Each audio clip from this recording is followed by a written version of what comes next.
본생경. 야차녀의 유혹에서 건져준 말. 이 전생 이야기는 부처님께서 기원정사에 계실 때 아름다운 여인의 유혹에 빠져 출가 생활에 실증을 낸 어느 비구와 관련해서 말씀하신 것이다. 부처님께서 그 비구를 꾸짖으며 말씀하셨다. 비구여, 여인들이란 자신의 용모와 자태, 목소리와 손길로 온갖 교태를 부려 남자들을 유혹하여 자신의 포로로 만들어버린다. 그리고 남자가 자신의 포로가 된 것을 알면 종조를 지키지 않고 재산을 탕진하는 일도 서슴지 않는다. 과거에도 야찬녀들이 유혹의 손길을 뻗어서 상인들을 욕정에 빠뜨린 일이 있었다. 그리고 비구들의 청에 따라 그 전생 이야기를 들려주셨다.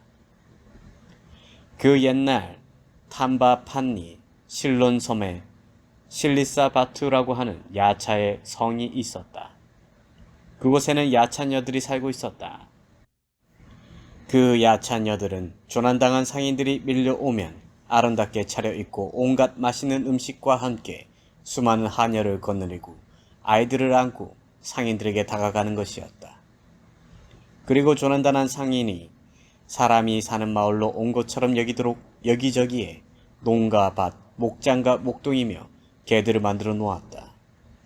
뿐만 아니라 여인들은 상인들에게 다가가 음식을 권하기도 한다. 이 죽을 마시세요. 이 밥과 맛난 음식들을 잡수십시오. 그러면 상인들은 아무것도 모른 채 그 여인들이 주는 것을 맛있게 먹으며 포만감에 나른해져 있을 때 여인들은 다정하게 말을 건네는 것이다. 당신들은 어디에 살고 있는 분들입니까? 어디에서 오셨습니까? 어디로 가시던 길이었습니까? 무슨 용무로 이곳에 오셨습니까? 조난당하여 이곳에 오게 되었습니다. 이렇게 상인들이 말하면 여인들은 반색을 하며 대꾸한다. 아주 잘 되었습니다, 여러분. 우리 남편들도 배를 타고 나간 지 3년이 지나버렸습니다. 남편들은 아마 죽었을 것입니다. 당신들도 똑같은 상인입니다. 우리는 당신의 아내가 되겠습니다. 이렇게 말하고 유혹의 손길을 내밀며 교태를 부려 그 상인을 유혹하여 야차성으로 데려간다. 그리고 만일 그때까지 붙잡혀 있는 남자들이 있다면 그 남자들을 마법의 사슬로 묶어서 고통스러운 지옥에 쳐넣는다.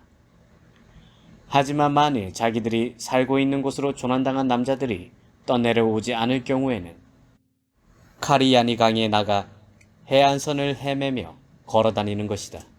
이것이 저 야찬녀들의 습관인 것이다. 그런데 어느 날 500명의 상인들이 조난을 당해 야찬녀들의 성 근처까지 흘러오게 되었다. 야찬녀들은 그들이 가까이 오자 그들을 유혹하여 야차성으로 데려갔다.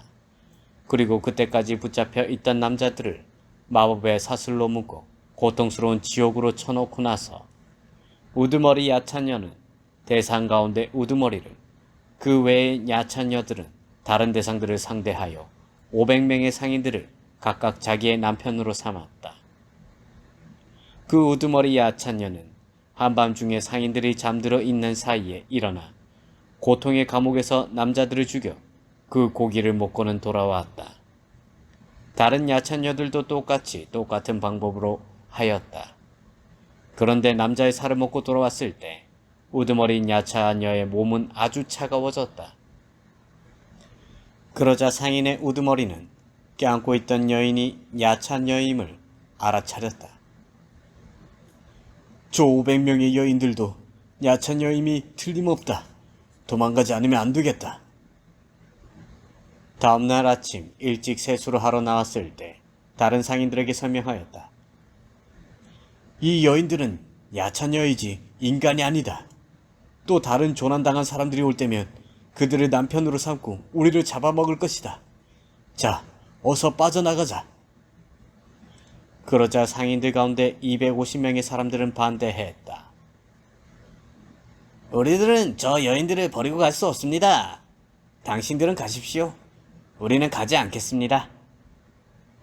우두머리인 상인은 자기의 말을 따르는 250명의 상인만을 데리고 그 여인들을 피하여 도망쳤다. 한편 그때 그곳에는 구름같이 하얀 말이 살고 있었다.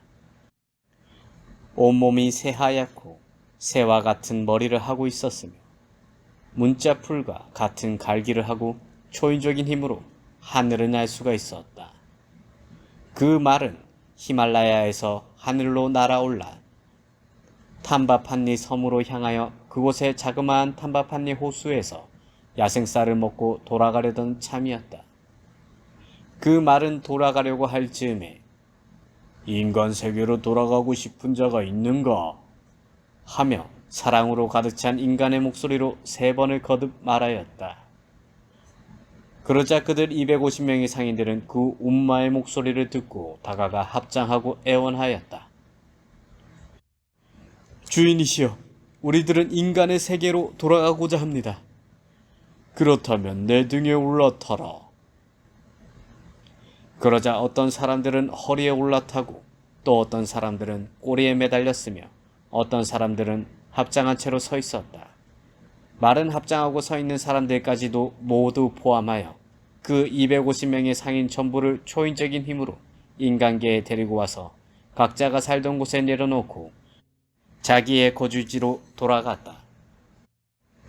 한편 저 야찬녀들은 다른 사람들이 파도에 휩쓸려 오자 그곳에 남아있던 250명의 사람들을 모두 잡아먹어 버렸다. 부처님께서 이렇게 전생 이야기를 들려주신 후에 말씀하셨다. 비구들이여, 야찬녀들의 포로가 되었던 앞서의 상인들은 마침내 죽음을 당하고 말았지만 하늘을 나는 말에 의지한 상인들은 자신의 집으로 돌아갈 수 있었다. 그와 마찬가지로 부처님이 비유로서 가르친 것을 받아들이지 않는 사람은 출가와 재가를 가르지 않고 고통의 세계에서 형벌을 받을 것이다. 하지만 가르침을 받들어 잘 따른 사람은 안온한 열반을 순식간에 체득하여 위대한 안락함을 얻게 될 것이다. 그리고 개송을 노래하셨다. 부처님이 설하신 비유를 잘 지키지 않은 사람은 파멸에 이를 것이니 야찬요로 인해 그리 된 상인들을 보라. 부처님이 설하신 비유를 잘 지킨 편안한 저 언덕에 이를 것이니 말에 의지한 상인들을 보라. 그리고 진리를 설하시니 출가 생활에 실증을 냈던 비구는 예류가를 얻었다. 뿐만 아니라 그 자리에 모여있던 수많은 비구들은 예류가와 일레가 그리고 불안과와 아라한과를 얻었다. 부처님께서 비구들이 진리의 문에 들어섰음을 하시고 말씀하셨다. 그때 말의 충고를 들은 250명의 상인들은 지금의 나의 제자들이요, 그 하늘을 나는 말은 바로 나였느니라. 자타카 196번 야차녀의 유혹에서 건져준 말이 끝났습니다.